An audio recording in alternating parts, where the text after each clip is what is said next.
सेहरा सजा के रखना, चेहरा छुपा के रखना, सेहरा सजा के रखना, चेहरा छुपा के रखना, ये दिल की बात अपने दिल में दबा। হ্যালো এভরিওয়ান, আসসালামু আলাইকুম সবাইকে। This is Roju from Roju's blog. তোমরা সবাই অনেক বেশি ভালো আছো আলহামদুলিল্লাহ। চলে আসলাম নতুন একটা ব্লগ। আজকে যাচ্ছি বাড়ির পাশের একটা হলুদের প্রোগ্রামে। আমার তো যাওয়ার কোনো কথাই ছিল না, আম্মু এত করে জোর করতেছিল যে লাস্টে হচ্ছে আমাকে যেতেই হলো। ইউজুয়ালি হলুদের প্রোগ্রামে অ্যাটেন্ড করলে আমি অনেক ধরনের প্রস্তুতি নিয়ে রাখি আগে, কিন্তু এই হলুদে যেহেতু আজকে আমি একদম হুট করে যাচ্ছি, তাই কি পরবো করে লাস্টে এই থ্রি পিসটা পরেছি, কারণ এটার মধ্যে হচ্ছে ইয়েলো আর অ্যাশ কালারের একটা কন্ট্রাস্ট আছে। তো আমি ভাবলাম যে এটাই হয়তো ভালো লাগবে। প্লিজ আমাকে কেউ জিজ্ঞাসা কইরো না যে আমি এটা কোথা থেকে নিয়েছি অ্যাকচুয়ালি, কারণ এটা একটা গিফট ছিল, এজন্য আমি জানি না যে কোথা থেকে নেওয়া হয়েছে। তারপরেই তো আমি হচ্ছে বের হয়ে গিয়েছি, বাট আম্মুর জন্য বাইরে এসে ওয়েট করতেছিলাম। আর এই যে দেখেন আমার এখানে কত সুন্দর একটা সকাল সন্ধ্যা ফুল হয়েছে। আপনাদের এলাকায় এই ফুলটাকে কি বলে? আমাদের এখানে এটাকে বলে সকাল সন্ধ্যা ফুল। এই ফুলটা আমার কাছে অনেক বেশি ভালো লাগে, কারণ এটার অনেকগুলো কালার আছে। এনিওয়েজ, তো আম্মু বের হওয়ার পর আমরা সবাই মিলে হচ্ছে যাচ্ছিলাম, সাথে আমাদের নেইবার্স ভাইয়া ভাবিরাও ছিল।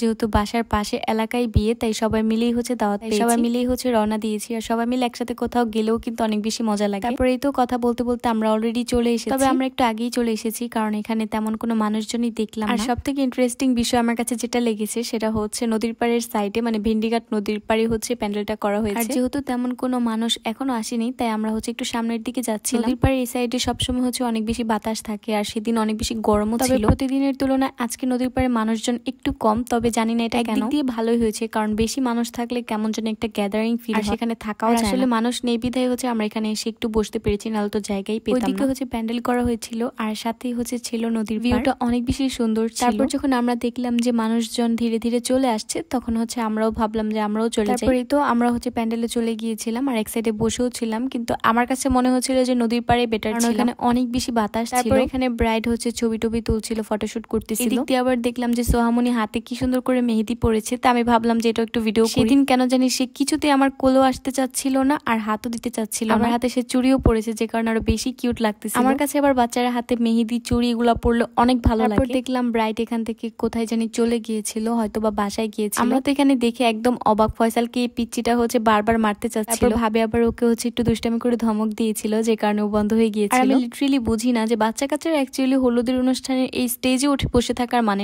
স্টেজে যদি ব্রাইড থাকে তার সাথে গিয়ে হচ্ছে বাচ্চাদের বসে থাকা। যাই হোক, কি আর বলবো। তো তারপর হচ্ছে এখানে ভাই আমাদের জন্য কোক, তারপর 7 আপ এগুলো এনে দিয়েছিল। সেদিন আসলে ভালোই গরম ছিল, আর চারিদিকে এত বেশি মানুষজন আর লাইটিং এর কারণে আরো বেশি গরম লাগছিল। হলুদের এই প্রোগ্রামটা অ্যাকচুয়ালি শুরু হতে হতে অনেক বেশি লেট হয়ে গিয়েছে। আমরাই তো গিয়েছিলাম প্রায় 9টা 8টা কিংবা 9টার দিকে। হলুদের প্রোগ্রাম শুরু হতে হতে প্রায় 11:30টার মতো বেজে গিয়েছিল। আমি আবার এদিকে ট্রাই করছিলাম যে সোহামনিকে নিয়ে একটু ভিডিও করা যায় নাকি। আর দেখেন সে কি করতেছে, মানে আজকে সে কিছুতেই আমার কোলে থাকবে না। একটু পর কারেন্টে কি যেন একটা প্রবলেম হয়ে পুরো হচ্ছে কারেন্টই চলে গিয়েছিল, লাইটিং সবকিছু চলে গিয়েছিল। মানে কি আর বলবো, বিপদের উপর বিপদ আসছিল বারবার। তারপর আমি চলে গিয়েছিলাম ব্রাইডকে হলদি দেওয়ার জন্য, আর ব্রাইডকে হলদি দেওয়ার সময় পিচ্চিটা আমাকে বলতেছিল যে আমাকে হলুদ দাও। ওকে হচ্ছে হলুদ দিয়ে দিলাম। আর এই পিচ্চিটা সারাক্ষণ স্টেজে উঠেছিল ব্রাইডের সাথে। প্রত্যেকটা ছবিতে হচ্ছে ওকে খুঁজে পাওয়া যাবে, তবে বাচ্চাটা অনেক কিউট ছিল মাশাআল্লাহ। হলুদ দিয়ে আসার পর এখানে দেখলাম আরেকটা বেবি কান্না করতেছে, আরো এত গোলুমুল এত কিউট মাশাআল্লাহ।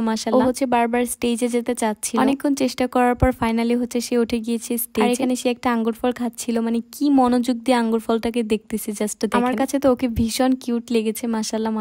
তো তারপর হচ্ছে এখানে আমাদেরকে খাবার দিয়ে দিয়েছিল। আমাদের এখানে বেশিরভাগই হচ্ছে এরকম বিরিয়ানি করা হয় হলুদের প্রোগ্রামে। কেউ বিফ বিরিয়ানি করে বা কেউ চিকেন বিরিয়ানি করে। তবে সত্যি বলতে আমার কেন জানি হলুদের বিরিয়ানি অনেক বেশি মজা লাগে। তোমাদের কার কাছে কেমন লাগে অবশ্যই কিন্তু কমেন্ট করে জানাও। খাওয়া দাওয়া শেষ করে হচ্ছে আমরা বাসায় চলে যাব, আর তখন দেখলাম এখানে ব্রাইডের হাজবেন্ড চলে এসেছে, মানে জামাই আর কি। জামাইয়ের সাথে এখানে আমার একটা বড় ভাইও ছিল। আমাকে ভিডিও করতে দেখে সে দূর থেকে দেখেই হচ্ছে বলতেছিল যে সে নাকি ভাইরাল হয়ে যাবে আজকে। আমি আবার তার সাথে একটু মজা করে নিলাম। আর এটা হচ্ছে জামাইয়ের হচ্ছে এখানে ফটোশুট করা হচ্ছিল। তারপর আর কি, তারপর আমরা বাসায় চলে গিয়েছিলাম। আজকের ব্লগটা এই পর্যন্তই। সবাই ভালো থাকবেন, সুস্থ থাকবেন। খুদা হাফিজ। Thanks for watching. Tata, bye by.